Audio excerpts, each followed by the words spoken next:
Assalamualaikum warahmatullahi wabarakatuh.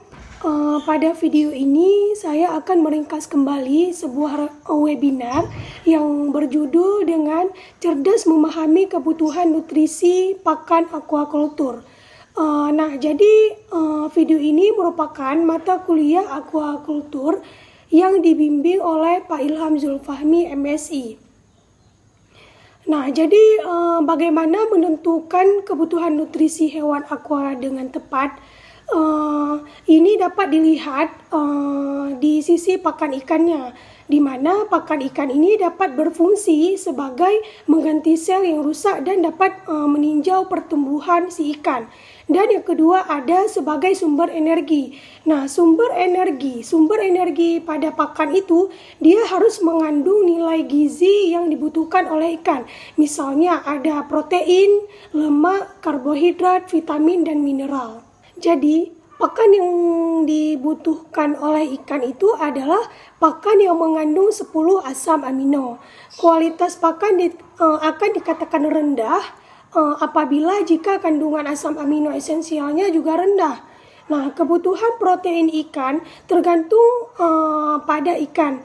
pada umur ikan. Apabila umur ikan itu semakin tua, maka kebutuhan protein yang dibutuhkan oleh ikan itu dia semakin rendah.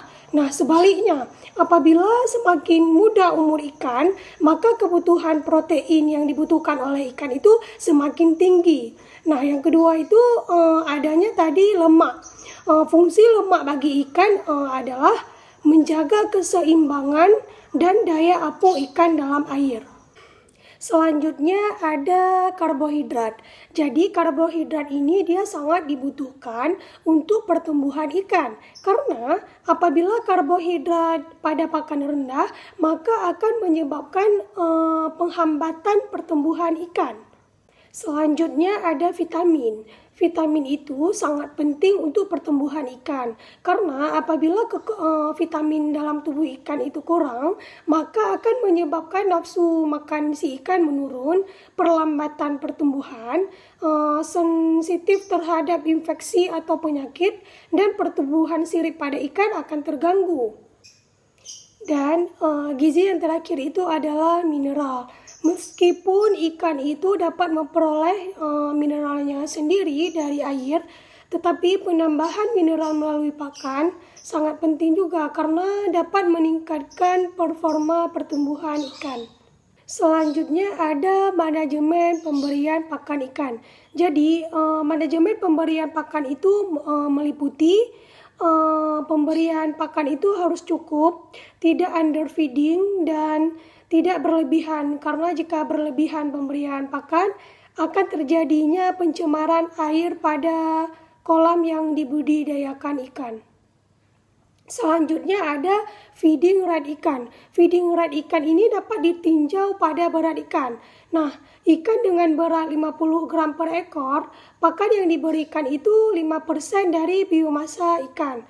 Sedangkan ikan yang beratnya lebih dari 50 gram, pakan yang diberikan 3% dari biomasa ikan.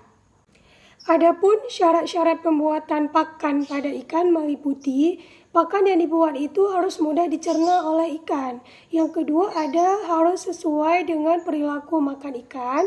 Selanjutnya harus tahan lama dalam air dan mempunyai sifat antraktan sebagai daya tarik. Cukup sekian ringkasan dari saya, lebih dan kurang saya mohon maaf. Assalamualaikum warahmatullahi wabarakatuh.